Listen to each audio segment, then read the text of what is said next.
avec Yes. C'est notre moment. Dites oui aux actualités dans votre journal TV.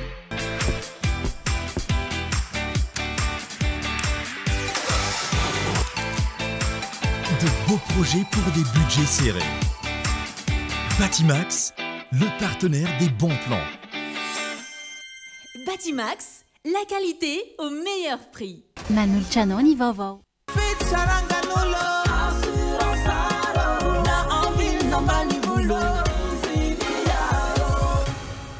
Assurance Art, dimampolo taona ny ilanao. Manulcianoni vaovao.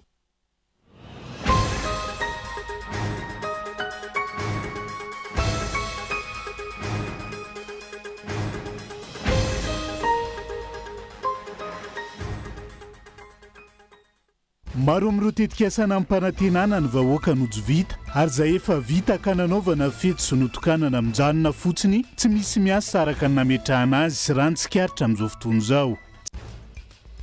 Tsy misy mangarara ny fampiasana ny vola tamin'ny nanamboarana ny 20 kilometatra amin'ny autoroute. Fomba fiasa mahazatra mpitondra izay maneho ny tsy fisiany mangarara amin'ny fitantanana ny volam-bahoaka ho ny filoha nasionaly ny Antoko HVM. Nanaiky ireo protokôla rehetra anatin'ny SADC Madagasikara ka tokony hananja sy ampiatra izany antsakany sy andavany ho ny teo anivon'ny fanoherana mivondrona anatin'ny firaisan-kina androany. Resaka mbola tapatra treto ny fitsinja ra-pahefana fa ny fanjakana Foibe no mandidy sy manapaka amin'ny fandaniana rabola sy ny fandraisana fanapahan-kevitra rehetra ho ny mpanao politika. Any velany nanome baiko ny ampiatsoana rezervista enina alina ministra ny fiarovana Israeliana androany taorian'ny fanomezan-dalana ny tafika hanomboka ny fanafiana ao amin'ny tanànany Gaza ny antsiprian'izay.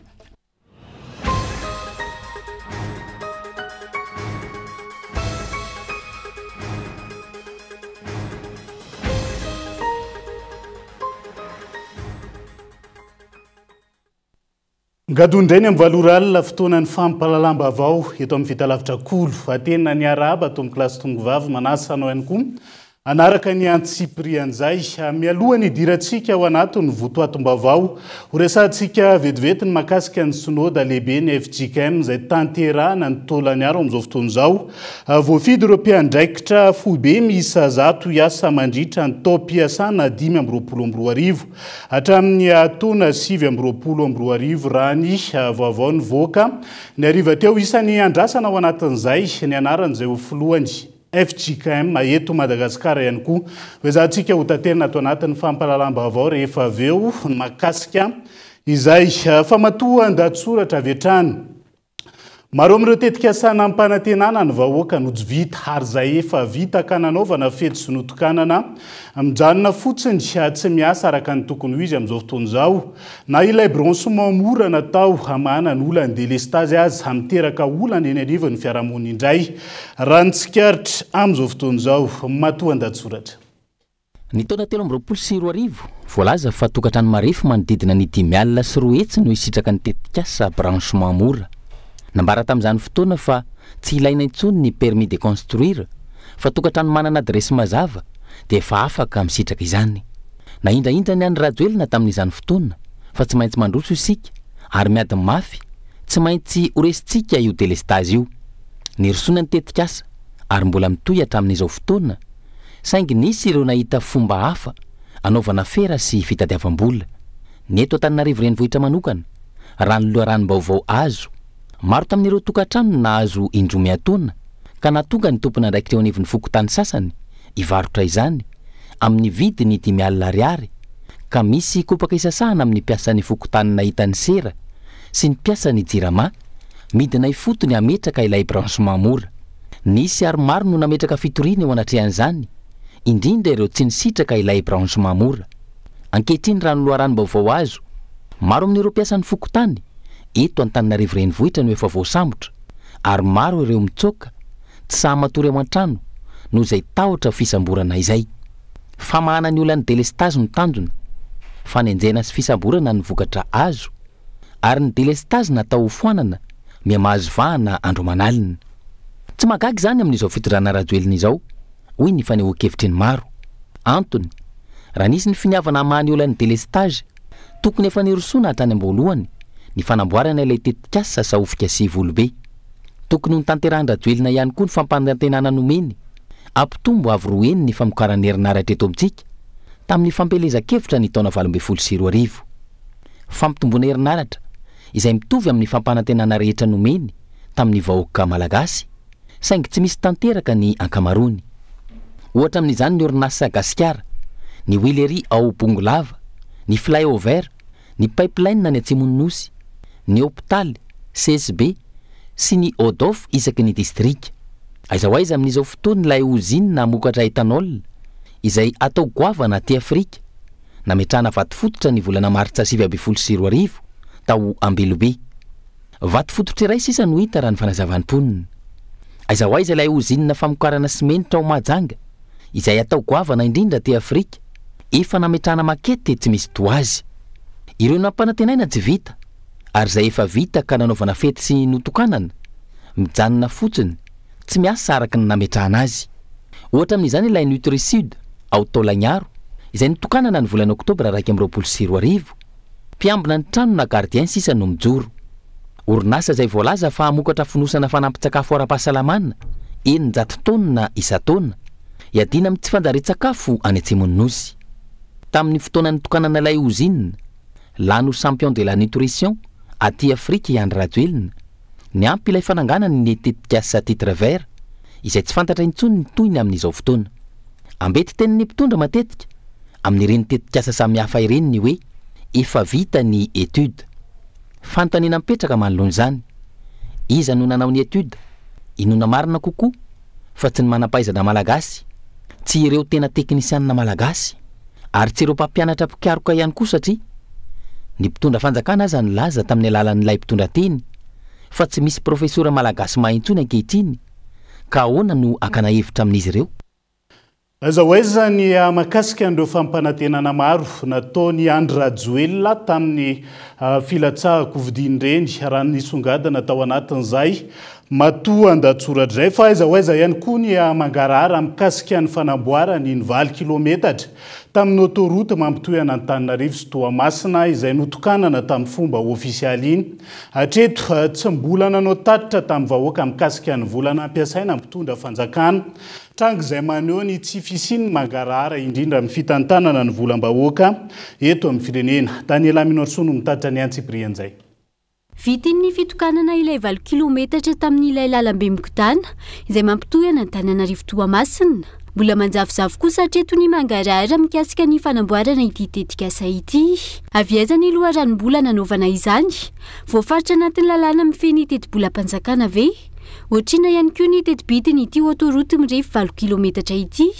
Ny mpitondra fanjakana ankehitriny izay manohy izay sebatany hatrany tsy manaraka izay voafaritra sy voarakitra anatin'ny lalàna mifehy teti-bolam-panjakana ho ny Front National ny antoko HVM. Isika zany izao fitondrana izao dia ataoko hoe tena mihaza fanarahana izany hoe exécution budgétaire zany dia tsy misy mihitsy fa atao fotsiny satria teren'ny lalàna hoe misy loi de finance fa rehefa aveo izy dia manao avelan'izay ka tsy mahafantatra mihitsy io fena tsefatsefany hoe zao milliard hony zao million d'euros ny tetibidiny lalana io vola inona le izy dia mitovy aminareo ihany zahay fa nefa zany tsy fitondrana misy lalàna io zay ny ilanan'le lalàna lalin'ny Assemblée nationale dia ho fantatry ny vahoaka ray manontolo hoe aiza antsika anao lalana dia zao million de dollars ny ilayntsika na inona dia avaiza daholo io vola io fa tsisy mahalala zany ny antahinareo azy ao za zao gaga mihitsy hoe moa tsy fantatritsika malagasy zany tena tsy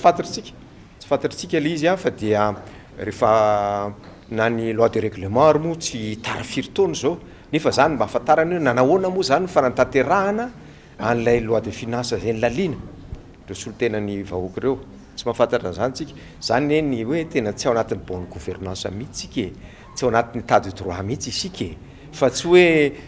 fitiavana hiteny an'izany fa zavatra anankiroa zay zao dia mazava be zany dia miteny rehefa aveo ny Cour des comptes na ny ohatr' zany dia tsy raha ny fitondram-panjakana. ankilany enatra ho an'ny firenena indrindra amin'ireo vahiny izay nasaina ny firosona tamin'ny fitokanany 9 kilometatra amin'ny autoroute mampitohana Antananarivo Toamasina iny. Ny firenena izay efa mitafienatra tanteraka amin'izao fotoana latsaka katerena noho ny tsy fahombiazan'ny politika ny mpitondra fanjakana ankehitriny kanefa izao mbola manampitrotraka izao hatrany ity farany ho hatrany fanazavana. Raha mihaino vahoaka ianao zao na mihaino olona miteny fa sarotra za tsy teny amin'ny menarana vahoaka. Betsaka kokoa ny olona mahatsiaro fa mijaly izy eto amin'ny fiarahamonina, mijaly izy amin'ny fitadiavana, mijaly izy tsy mety asa, mijaly izy fa mahantra. Zany ny tena krizy lehibe amina firenena. Ary ny tondro refy rehetrarehetra amin'ny firenenantsika dia mihiba daholo ka manamafy an'izany. Zany ny atao hoe krizy amiko fa tsy hoe tsy mitovy hevitra sy ihany, tsy hitovy hevitra foana io matoa samy latsaka tamin'ny fifidianana dia tsy mitovy zany ny hevitra. Raha za zao ny antiaireo tsy hitovy hevitra mihitsy amin'izao fomba fitantarana firenena zao. Fa izy mitantana eo moa dia ajaina fa tsy manakana anay tsy hiteny zany. Zay moa tsy tantin'ilay olona mahinary nareo miteny foana ka tsy mety ny ataon'ry zareo ary voamarika foana fa amin'ireo tondro refy rehetrarehetra fa tsy mahomby le politika apetraka. Mehezan'ny olona ny tsika lalana kely 4 kilometatra nitondranao olona amonjy some eto aminao efa nahita an'izany ve tsika raha manino tsika ny lasotry zany sisy zay zany sisy tsika malagasy dia menatra hoe inona ary ty fa nisy fivorian-dehibe ndray sy nateto ary mamonjy fivoriana hafa tsika any velany ihany tsy mba misy manao an'izany fa manino tsika manao an'izany. Araka izany tokony hanokatra fanadihadiana mikasika ny fizotry ny fanamboarana ity tetikasa lalambe Mokotana na autoroute ity ny avy eo anivony anteny miram-pirenena ho hatrany fanimokevitra. Takena ihany koa ny cahier de charge an'ity tetikasa ity ka atao mangarahara satria tsy mifanaraka akory tamin'izay voalaza tany am-piandohanina. Raha iverenana lalana mirefy 20 kilometatra no voalaza fa hovitaina ny fiafaran'ny taona 2022 saingy hatreto mbola 20 kilometatra ihany no vita telo taona aty aoriana. Raha ny loharanom-baovao azo mitetina $700 ny teti-bola natokana ho an'ny autoroute ka $700 amin'ireo no raisy ny fanjakana malagasy izany hoe $420. Tsy mbola misy hatramin'izao ny fampahafantarana ny mpahibe maso momba ilay $900 ambiny izany hoe ilay $700 Zay ifina vola mitetina iray sy $300 miliara na $500 miliara iray milanja no tao anatin'ny teti-bola mpanjakana 2022 na vola mandidina ny $70. Ny farany volana Desambra 2022 no voalaza tamin'izany fandoavana ny vola. Natao araka izany ny virement makany ivelan'ny volana Martsa 2022 izay voalaza ny fanjakana malagasy fa madio. Fanontaniana mipetraka araka izany hoe avy aiza io vola io kanefa tsy voavaly akory ny filana maika eo amin'ny lafy ny fahasalamana, fanabeazana ary ny fanjarian-tsakafo.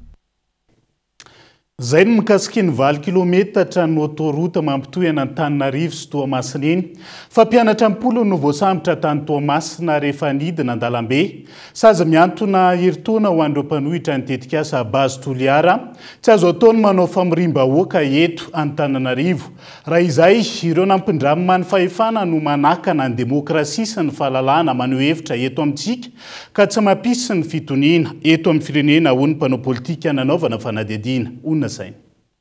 Ny sesesy ny fahatapahan'ny tao Toamasina efa andro maromaro zay lasa fazarana ho an'ireo mpianatra eny anivon'ny université ny Barikadimy ny manao fihetsiketsehana ivelan'ny faritry ny université rehefa tojo fahatapahan'ny herinaratra. Mazana mametraka sakana sy mandoro-kodiarana eo anoloan'ny vavahady ireo mpianatra ka tapaka ny fifamoivoizana eo amin'ny lalam-pirenena faharoa miditra ho Mangarano. Naneo ny atezerana nandritra ny fahatapahan'ny herinaratra ny aliny alatsinainy teo ireo mpianatra tamin'ny alalan'ny Sakandalana. Nisy ihany koa ny torabato ka mpianaka nikasa ho any Antananarivo no naratra vokatra izany torabato zany ka voatery ny verin-dalana. Nitoy alina tamin'ny andro faharoa izay fahatapahan'ny herinaratra izay efa niomana mialoha ny mpitandro filaminana ny amin'ny fisamborana ireo mpianatra. Notsoana ny andro niomaly raha teo ny franchise universitaire raha ny loharanom-baovao voaray. Nanao fanamiana sivily ireo mpitandro filaminana ka voasambotra ireo lazaina fa mpitarika ny fihetsiketsehana. Manodidina ny 10 ireo mpianatra voasambotra nandritra io hetsika io raha ny Anto Tanisa Vonjamaika voaray. Amin'izao manao fanambarana ireo mpianatra mitaky ny amoahana ny naman'izy ireo izay voasambotra.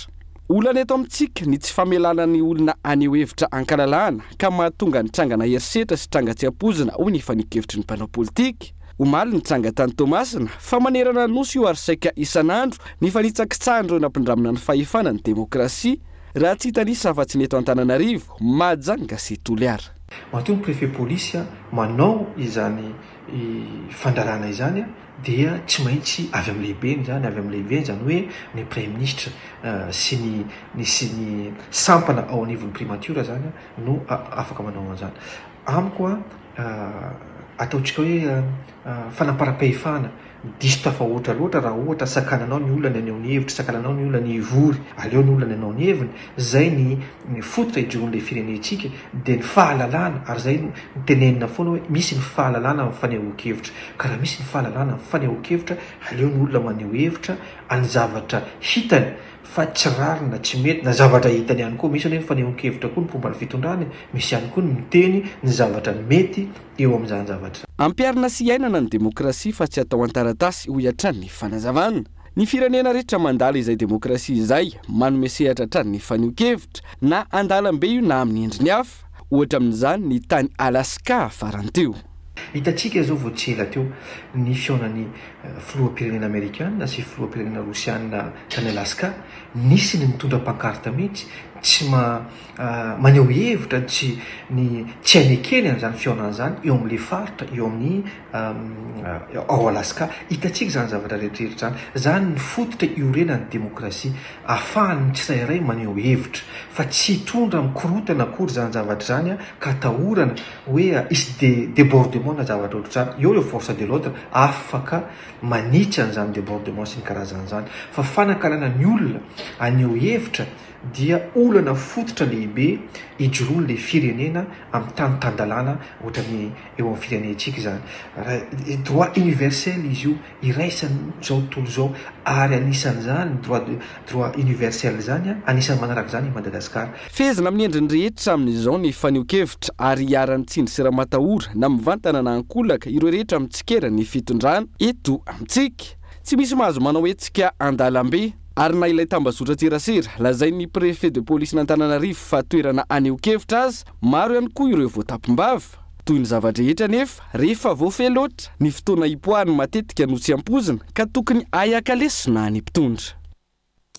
Nanaiky ireo protokôla rehetra anatin'ny SADC Madagasikara ka tokony hanaja sy hampiady zany antsakany sy andavany hony teo anivo ny fanoherana mivondrina ao anatin'ny vovonana firaisakiny. Raha manziriziry sy aminitsy manady zany mpitondra fanjakana izay mitantana SADC hibaribary amin'ireo filoham-panjakana rehetra ao anatin'izay SADC zay ny zava-misy eto amintsika andao rahantsika ny antsiprian'izay. Ifadibiasana ny fitantanana ny SADC ka anjaran'ny Madagasikara no mandray izany toerany chairperson izany mitaky fanarana sy fanajana ireo protokôla maro samihafa mifehy vondrona nefa ny fitantanana izany SADC izany ary manaja ihany koa ny soatoavina sy mampiatra izany amin'ireo mpikambana rehetra nanaiky ireo protokôla ireo i Madagasikara. Il s'agit notamment du respect des droits de l'homme et des libertés fondamentales. Ny fanajana ny zon'olombelona sy ireo zo fototra maha-olona, ny demokrasia sy ny tany-tandalana, ny fanajana ny fahafahana manao gazety, ny liberté de presse sy ny fahafahana mivory sy miteny eny ankalamanjana, ny fanajana ny fisian'ny fanoherana sy ireo zo ny mpanohitra, ary indrindra ny fanaovana fifidianana madio, mangarahara, malalaka ary andraisan'ny rehetra anjara, miainga amin'ireo fototra ireo no hitakina eto amin'ny fanoherana ny fampiarana feno ireo zo ireo, indrindra ny zo ny fanoherana. Hojerena ihany koa hoe hatraiza ny mpitantana ny SADC Madagasikara no hanaja izay rehetra voasoratra ao anatiny. Respecter tout ce qui est prescrit dans ces textes. Mbola hiaritra fandrahonana sy raha matahora ve isika eo anatrehan'izany? Tsy azo ekeny zany ary tsy eken'ny SADC sy ireo mpikambana ihany koa. Raha miziriziry sy minitsy manaja izany ny mpitondra fanjakana izay mitantana ny SADC abaribary amin'ireo filoham-panjakana rehetra ao amin'ny SADC ny zava-misy eto amintsika. Nous allons adresser un courrier donc à la personne qui préside la SADC pour l'enjoindre. Andefa taratasy amin'ny mpitantana ny SADC izahay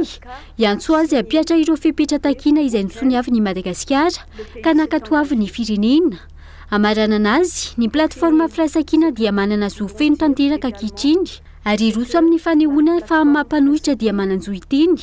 amampanohitra dia mananjo an'io ny heviny ary anao izany amin'ny fahavononana tanteraka izahay.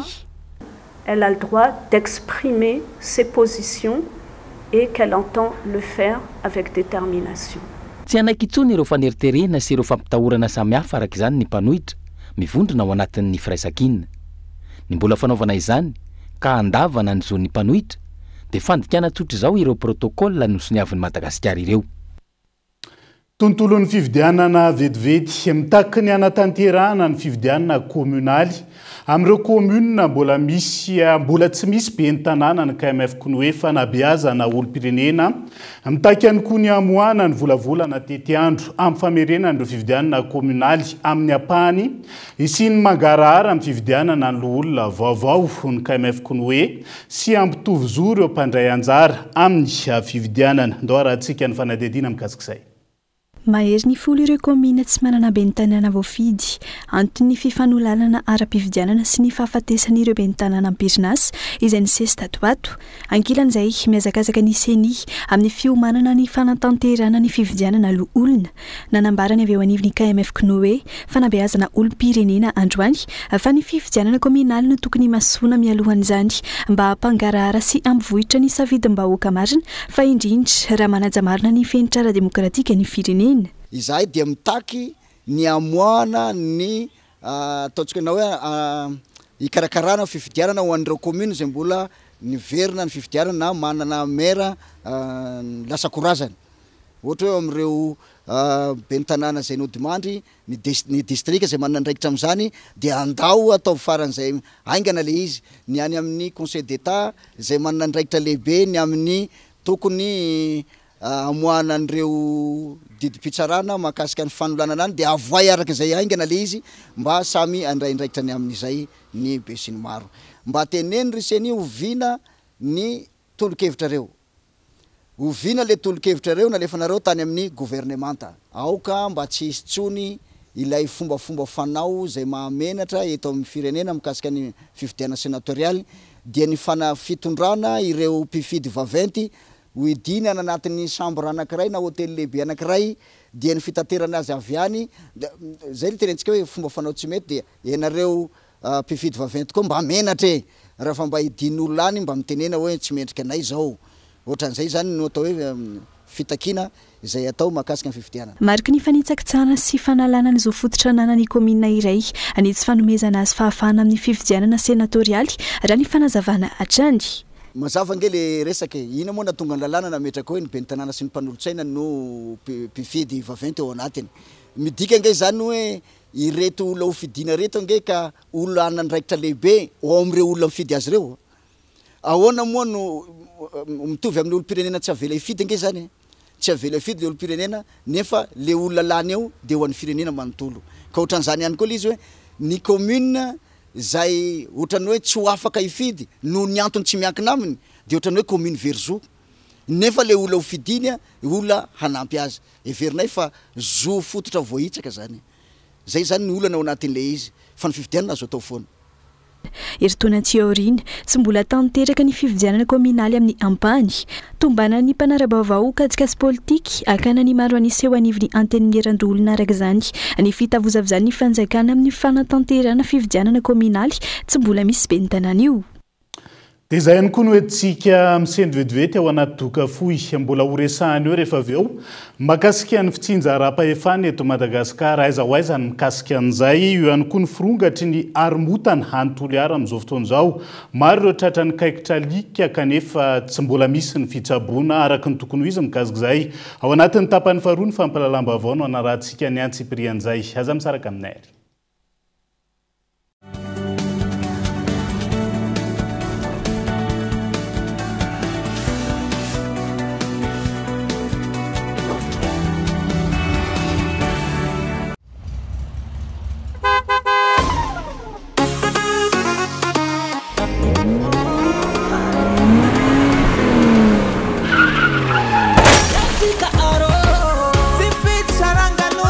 Assurance Aro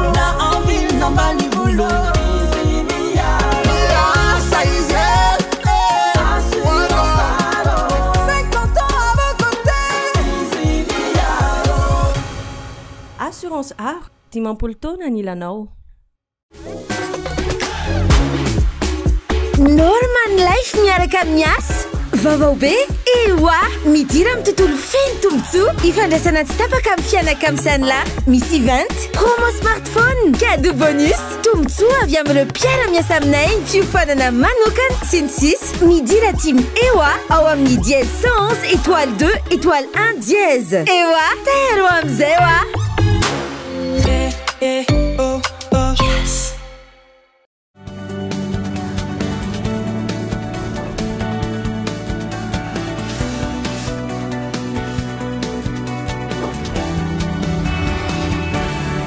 mamerina ny araba hatrany tombokilasy tombovavy tonga sondray atao anatin'ny tapany faharoa amin'ny fampalamba avao amin'ity alina ity mbola mijanona ho resaka mbola tabatra ihany hatreto ny fitsinja raha-pahefana fa ny fanjakana fohibe no mandidy sy manapaka amin'ny fandaniana rabola sy ny fandraisana fanapaha-kevitra rehetra eto amin'ny firenena ho ny mpanao politika nanaovana fanadihadiana androany tsy afaka androso aingana nefa ny faritra tsirairay raha tsy miatra io fitsinja raha-pahefana tena izy io rina fitiavana no mitatra ny antsiprian'izay ny eo anivony fanjakana fohibe no mandany 700 mahery ny volam-panjakana ana fanamboarana foto-drafitrasa fa ny amin'ny faritra zarara mahazo ny anjara fampandrosoany vola tokony havitana manamboatra foto-drafitrasa maro any amin'ny faritra ohatra lana ny mpitondra amin'ny fanaovana tetika sahoentiny sehosehoany eto andrenivohitra toy ny autoroute ny laikarivo ny fizarana ireo kotolotolotra tranga izay maneho miariary fa Antananarivo ihany no be vahoaka hita ny fanjakana afatao tsinotsina ny ponina any amin'ny faritra tsy misy fitsidinjara pahefana tena izy eto amintsika amin'izao fotoana fa ny fanjakana fohibe no manjaka tokana mibaiko ny ambaratonga pahefana rehetra amin'izany ho anaram-boninahitra fotsiny ny fahefana omena ny tompona ndraiky mpanjakana ny amin'ny komina distrika faritra fa tsy mahatapa-kevitra izy ireo hoy ny mpanao politika zay mametraka no mibaiko raha isika vahoaka ny nametraka ny mpitondra io dia asika atao ny mibaiko anazy hoe zao ny zavatra takina aminareo zao ny zavatra tokony ataonareo fa tsy itsika ny nametraka anazy fa nisy tanana avy ety ambadika be deabe no miteny karazana anaran'olona misy firenena ao ambadika fa ny vahoaka mijery fotsiny vahoaka omena tsombary dia mandihy omena t-shirt dia mandihy omena spectacle dia mandihy dia lasa le patron le mpitondra no mibaiko anazy dia rehefa mibaiko le patron dia any amin'ny tombotsony le izy dia mazava ho azy tombotsony le patron zao ny tanteran'le mpitondra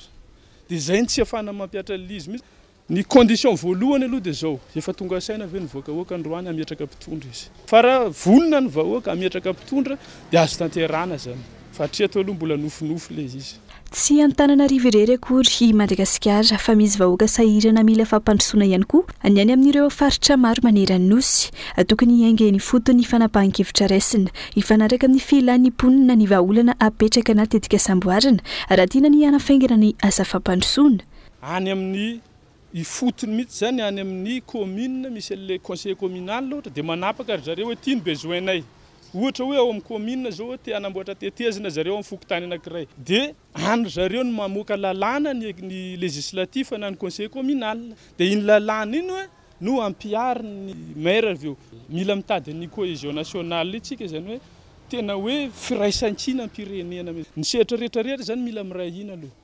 mipiasa ny fahasalamana mirahina mipiasa ny fampianarana mirahina dia reno no mametraka olona hitondra ny feony dia ao anatin'io sehatra misy anazy io dia ry zareo no mametraka hoe zao ny lalàna tiana hitantanana ny fampianarana zao ny lalàna tiana hitantanana ny fahasalamana zao ny lalàna tiana hitantanana ny sehatra rehetrarehetra zany azy nareo dia ireny no mametraka solotena hisolo azy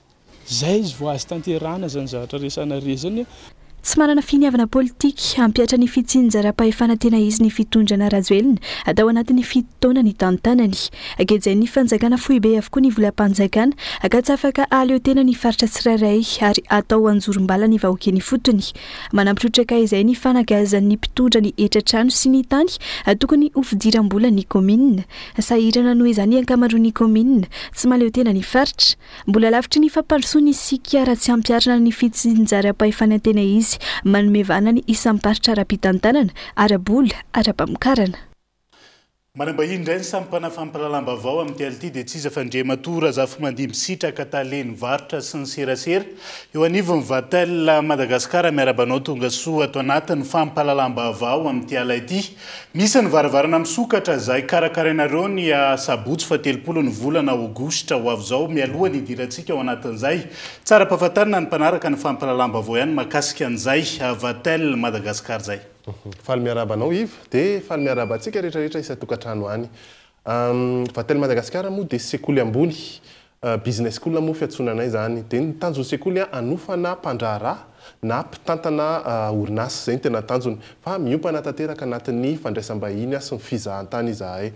mariana fa vatel sekoly frantsay tany frantsa zany zay nitsangana tamin'ny taona 20 fa taty aoriana no velatra maneran-tany izy ity ary amin'izao fotoana izao 7 sekoly vatel maneran-tany ary misy eto Madagasikara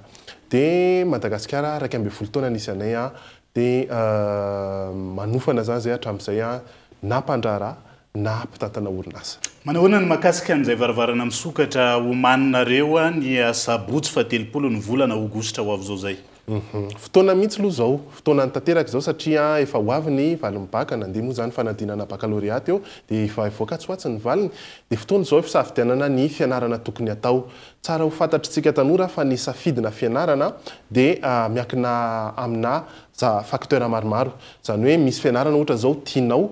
misy fianarana nefa ny mety aminao ihany koa dia tsara ho fantatra hoe inona mety amin'ny tenako sy inona tsy mety amin'ny tenako ary zay ny tena ilana le varavarana misokatra toy ny ataonay amin'ny sabotsy io voalohany indrindra ahafantaranao hoe mety aminao ve ny sehatry ny fizahan-tany sy ny fandraisam-bahiny zay koa amin'ny fotoana io dia anampy anao amantatra hoe eny ary raha tsy sanatria tsy fizahan-tany sy fandraisam-bahiny dia inona ary mety fianarana fanandrify amiko dia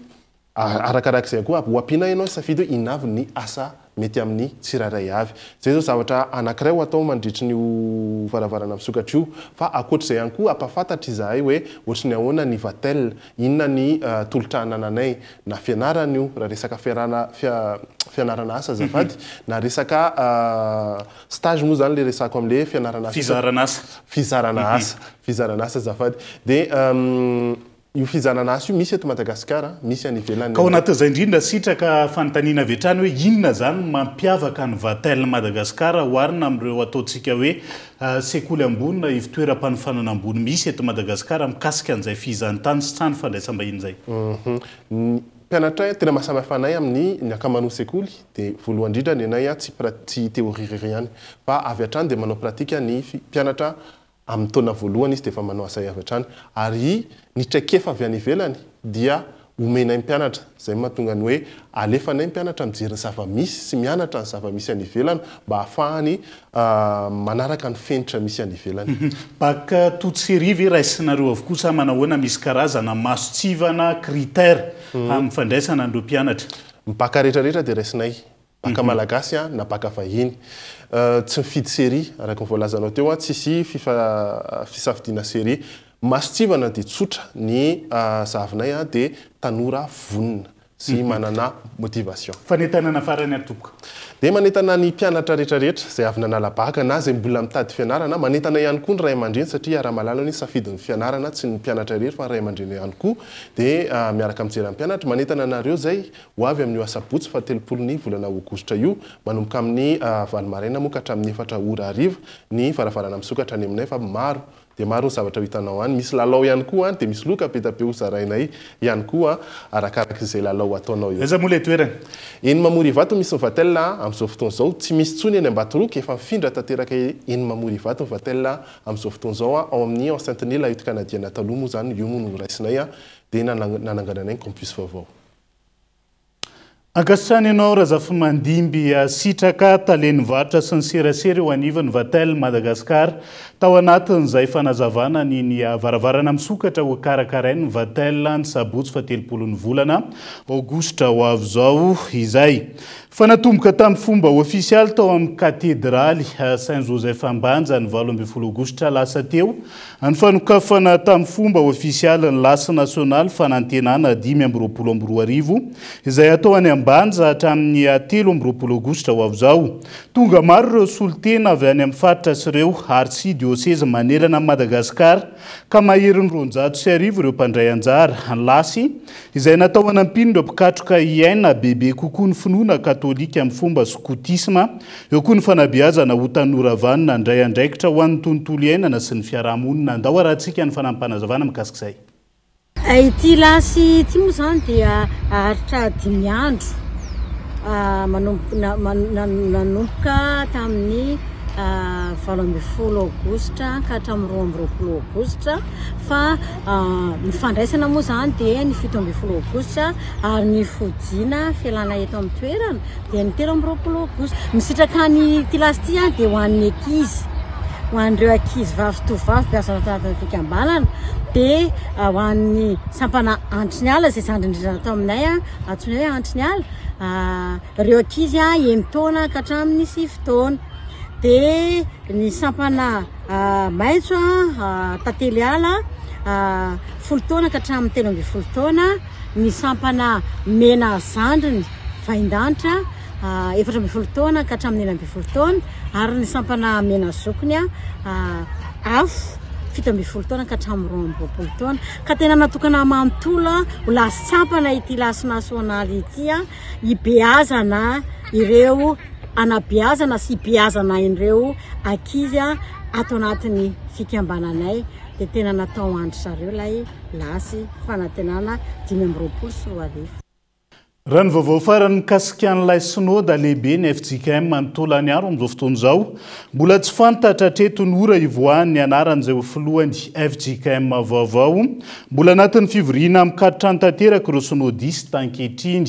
mety ivoaka izao alina izao ny anarana anaram-pitso maraina arakaraka ny zava-mitranga ao anatin'izay fivoriana mikatotra an'izay. Manazava ara-teknika ireo tranga mety hiseo amin'izao alina izao ny olona nanaova ny mpanao gazety fanadiadiana voarainay eto amin'ny Cool TV FM amin'izao oro izao. Ndao rahantsika ny mikasika izay.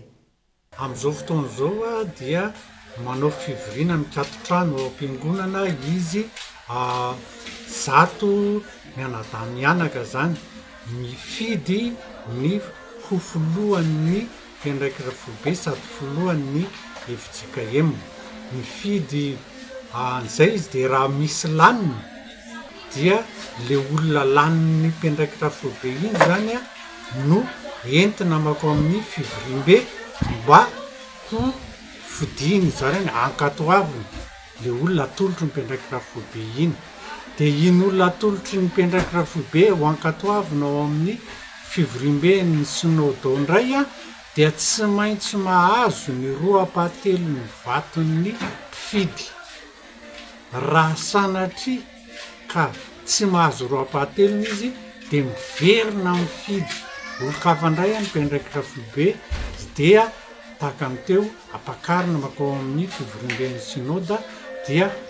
atondray ny fifidianana mba azahoana ny roapatelo, dia miverimberina ohatran'izay foana raha sanatria ka tsy mahazo ny roapatelo ny filoha zany. Voafantatra ny anaran'izay ho filohan'ny FJKM eto Madagasikara izay dia hoezahantsika hoentina avy hatrany atao anatin'ny fampahalalam-baovao amin'izao alina izao. Fapotika tanteraka tsy misy fanamboarana hatramin'ny androany ny ampahandalana vita amin'ny pavé etsy amin'ny Vatobe 7 hektara. Antony mampitsoka ny fifamoivoizana na tanora maro eny an-toerana isan'andro. Mirongatra ihany koa vokatr'izay ny fandrobana sy ny sito mahery anaty fiara ireo mpampiasa lalana sy mponina eny amin'ny manodidina. Ny taraina tamin'ny mpanao gazety ny Cool TV FM nanao fanadihadiana teny an-toerana. Efa mambolana maro no tsy nisy fanamboarana ity lalana pavé etsy amin'ny 67 hektara Vatobe ity, ka izao potika tanteraka izao amin'izao fotoana. Ity lalana simba ity izay isan'ny miteraka ny fitohanan'ny fifamoivoizana eny an-toerana, manimba ny fiara ihany koa ireo mpampiasa lalana izay nanovana fanadihadiana. Tena manahirana mihitsy ka. Io foana io tena miteraka ny embouteillage eto zany tena marina. Embouteillage moa mandeha koa le tomobile zany tsy maintsy tandremana be mandeha satria izy lavaka be ka manimba fiara mihitsy raha vao mandeha raha vao tsy mahay mandeha amin'io lalana io satria lavaka be izy tanareo amin'izao ka. Io embouteillage io zao no tena anonako. Izay adiny ray sasany eo rehefa tena mihitsy tara ny toro tsy maintsy misy fahasamboana moa lavaka be mampijaly le izy. tena mijaly le mandeha eto tena sere zany tena efa bobaka ankilany mampametra-panontaniana ho iatrany ireo mpampiasa lalana ny antony tsy hanamboarana ireo tompona andraikitra ity ampanindalana etsy amin'ny 67 hektara Avatobe ity tsy mahafantatra ny andraikitra sahany ve ho ireto farany ireo tompona andraikitra sa variana mifanilika andraikitra tahaka ny mahazatra fandaly eto amin'ity lalana ity mihitsy fa dia zao ny fijaliany eto zao ary io mainamaina fa rehefa avy kely fotsiny ny herika tonga dia taolana be fa zoko anazy tsy le teti-bolan'le commune ve tsy ampy sa hoe fampiandre hoe ministère any ministère travaux publics ve sa ny commune ny tokony anao anazy asa fampiandry sa hoe le zao le vokatry le volan fery tsy hita ny lalana tokony ambarina mihitsy ko 30 kilomètre aza atao nefa mahabe embouteillage be eo tena atao tonga mihitsy zany nefa dia kely be nge io namandrefa telo volana io zao teo efa volana ankoatra ireo fiara maro samihafa sy ireo mpampiasa kodiaran-droa mifanaretsaka eny amin'ity lalana 67 hektara Avatobe ity mijaly ihany koa ireo mponina mpandeha tongotra sy ireo mpivarotra eny amin'ny manodidina raha ny fitarainana ireto farany ity lalana ity izay isan'ny miteraka lozam-pifamoivoizana eny an-toerana ihany koa mahatonga sito mahiry anatiny ireo fiara mandalo eny an-toerana fa ihany koa tery tsy ahafahana ireo mpandeha tongotra mivezivezy raha ny fanazavana tena mijaly mihitsy ny tômôbily na dia mpandeha tongotra tena mijaly ara-iterahana accident mihitsy eto eo amin'io lalana io moto mitsoboka ana tatatra any amin'io canal io tômôbily latsakany dia mijaly be mihitsy ny olona mandalo zay lo zavatra hitana eto amam-bolana hoe mibatra eto dia amam-bolana hanina hitana an'io hoe tena intranger volana zay aloha tena mijaly mihitsy ny olona na tômôbily na moto io aloha tsy fantatra aloha raha fa nisy miakaratany na tsy misy fa mitana eto aloha zany dia tena mijaly mihitsy io tsy haiko mihitsy aloha dia tena tsy hanambarana an'io na ahoana na ahoana tena mamorona embouteillage mihitsy rehefa ribariba sany le vao maraina mpandeha tongotra zay la tsy afaka andeha zay aloha ny zavatra hitana eto mangataka ny amadiana ity lalana mivoaka eto 67 hektara Avatobe ity ho sens unique ireo mpampiasa lalana rehefa tsy vitan'ireo tompona andraikitra ihany ny manamboatra azy raha ny fitarainana ireto farany hatrany ampanindalana kely oatra izao ve hoy izy ireo dia tsy vitan'ireo tompona andraikitra ny manamboatra azy sa tsy andalovan'ireo manam-pahefana dia avelan'izy ireo amin'izao ho iatrany fanontaniana petraka ireto farany zareo hono zany ry tompona andraikitra isan'isany makasiky ny lalana iny so mivadika taolana vao misy ny rotsakorana fa tsy mbola nahitamba-olana hatramin'izao ny fiakaran'ny ranomaloto vokatry ny rotsakorana ao Toamasina faritra maro no dibo-drano ary sehatra sa maro ihany koa no voahelingelina vokatry ny fiangonany rano izay mitarika ny fahasambany lalana any an-toerana ihany koa Erinora Zafimanana kolo Toamasina telo andro taorian'ny rotsakora mikija ny aliny alahady fa 17 volana aogositra lasa teo faritra maro no mbola miaina ao anatin'ny ranomaloto tanteraka hatramin'ny androany ho aneto amin'ny gara routière Tanamboasanka tokantrano maro no miaina ao anaty ranomaloto voatery mandao ny birao fandraisan'ny mpanjifa hatramin'ireo coopérative pitaterana noho ny fiakaran'ny ranomaloto izay tsy mety ritra ihany koa rehefa misy zany ny orana eto amin'ny garotiera dia dobrano foana zany ny faritra eto amin'ny garotiera na orambe io na orana madinidinika dia ana satria amin'ny problème an'le izy zany eo amin'le dalina mihitsy zany tsy masintona n'le rano mihitsy inay zao atromaly tafiditra trano ny rano hatramin'izao tsika miresaka zao mbola tsy tafavoaka ao trano ny rano satria ny rano amin'ny arabe zao mbola tsy mihena zay zao ny tena fahorin'ny vahoaka eto amin'ny garotiera eto zany io zao atromaly dia jusqu'androany maraina io hitatsika izy io mbola tsy mihena fa mety raha tsy mirosaka tsony angamba ny orana dia arivany vao tena mihena ny rano tanteraka eto zany na dia orana hoe anatin'ny adiny roa tsy ankiato dia efa dobo-rano ohatran'izao foana ny eto amin'ny stansione ity zay satria fiano rano be ny garotiera le garotiera fiano rano satria le atsy misy lavaka zany misy canal zany bouché le izy amin'le fako ataon'ny mponina ihany mahatonga an'izay dia zay no antony mabe rano an'le eto dia le izy tsy vitany hoe adiny ray na adiny roa no voaritra le rano fa miandry tapakandro ndray andro maninitra mihitsy ohatr'izay foana mihitsy ny garotiera ny Tamatavy tsisy ao any amin'ny guichet aloha dia efa fermé ny guichet mihidy ny guichet amin'izao dia ny mpandeha fotsiny no atsona tsirairay mandeha maketo eto alohan'ny CRJS isan'ny manimba ny lalana ihany koa ny fiakaran'ny rano toy izao indrindra moa fa lalana ratsy fikojakojana isan'izany ny ampahan'ny lalana RN2 bis miainga avy eo anolohan'ny établissement gallois Anjoma ka hatreny amin'ny manoloana ny vavadiny orinasa galana raffinerie terminal. Izo lalina be io midevona io zao tonga de zany mahatonga ny camion reo a mandeha aty ambony aty amin'ny lalan'ny olona mandeha tongotra aty ny andanany zareo satria miala ny lavaka be fa tena lalina be eo ampovoany eo. Ny posiny tikitiky reny miongana fa ny camion moa zany tsy miongana fa ny posiny tikitiky miongana amin'io tamin'ny andro letsi zao nisy nanamboatra io tamin'le letsi décembre tany de nisy nanamboatra ndray izy tsy haiko 3 mois tao aorianany iny ngamba izy efa nisy nanamboatra ndray de avy teo tamin'ny mois de juin tany hoany mbola voaingana kely io nisy nanamboatra fa tsy ampy herinandro aby izy de fa lavaka be ohatran'io ndray. Tsisy fikarakarana mihitsy zany le lalana eto ray de ary amin'ny galanary koa misy anankiray zay soferana camion mivezivezy eto zany ny entana mazefatra plus zay nefa ny patron simba lava ny tobile de zay soferany mahazo mazefatra amin'le izy satria lasa ohatrany hoe zahay soferana semi zany no manimba zavatra de mitaraina zay zany amin'ny patron hoe simba le vaky ballon na tapaka ressort de ny patron nefa miteny hoe nareo manimba zavatra nefa le izy le lalana mihitsy zao hoe raha tsika mahita zao le lalana tsisy raha manjary ivadika eto efa mipily misy camion tady ivadika eto de raha sagnatria an'izany mahafaty olona zahay chauffeur migadra ny entan'olona simba tobile ny patron simba tsy te lala izy fa zahay chauffeur ihany gadraina ohatra zany masa tsy mandray karama mandritra ny firotaona manamboatra an'iny. Samy lalana be mpampiasa avokoa ireo nahazahoana fitarainana ireo. Isan'ny lalana tsy azo iodivirana raha iazo ny seranatsambo ny Tomasina. Samy miaritra ny fiangony rano maloto avokoa hatreto ny rehetra. Olana mpiverimberina izay tsy mety na hitambaolana tato anatin'ny taona maro ary efa fotoanany rotsakorana. Iazo Antoliara vetivety sika mirongatra ny alika romotra ao amin'ny commune Miary atapy tanàna amin'izao fotoana izao. Efa maro ireo olona voakaikitra nanomboka omaly saingy tsy mbola nandalo fitsaboana avokoa izy ireo noho tsy fisiny ny fitsaboana natokana ho an'ny kaikitra alika ao amin'ny toerana Boloma Elizé Kolotoliara. Olona misa sivy farafahakeliny no voakaikitry ny alika izay voalaza fa romotra eto taptanana ny Miary nanomboka omaly ka hatramin'ny androany. Ny maraina teo alika iray avy nanaikitra olona indray no ny fanenjehany fokon'olona ka niafara amin'ny famonoana azy avy hatrany. Tsy manaikitra tsotraka ihany ireo alika ireo raha ny fanazavana fa miady amin'izay sendra azy mihitsy. Nangerana alika izany kafe ambali tsanga zany ao baka ny alika tonga de miambotraka azy. Miala vile zany zay amin'ny alika ambali tsanga ao. Nikekeriny zany atoko nikumundwako nudi zany ngeri nyatu vapil swatu baga un pulati la mbalo mo ngeri nutu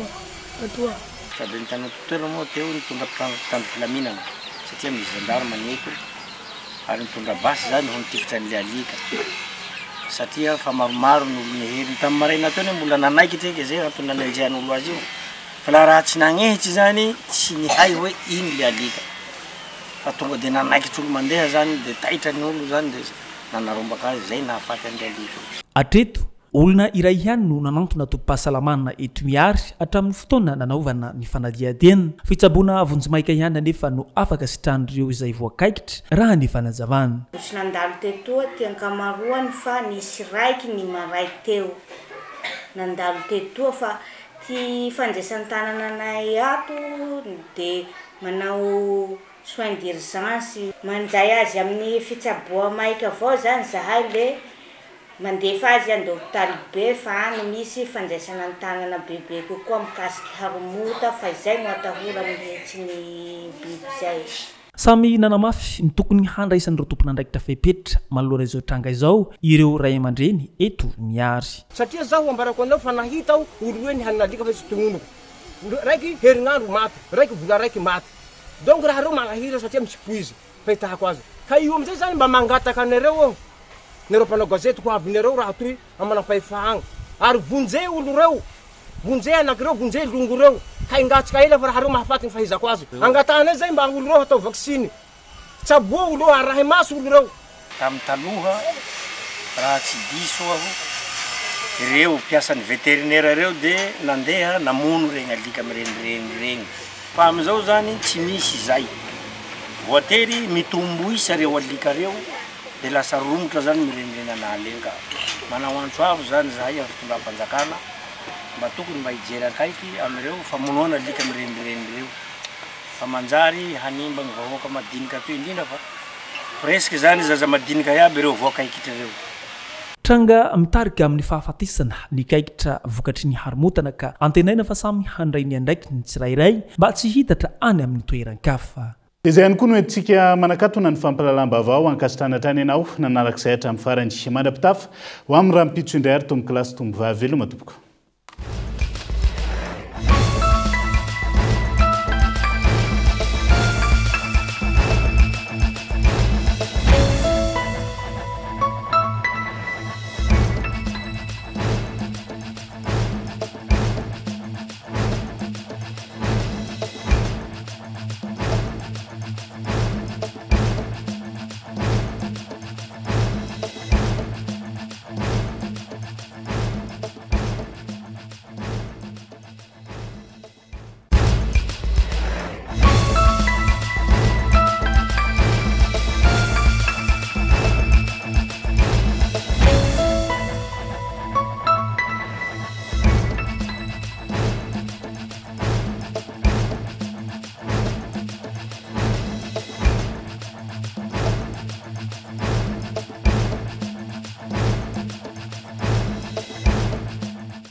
Beaux projets pour des budgets serrés. Batimax, le partenaire des bons plans. Batimax, la qualité au meilleur prix. Ça a présenté Nivava.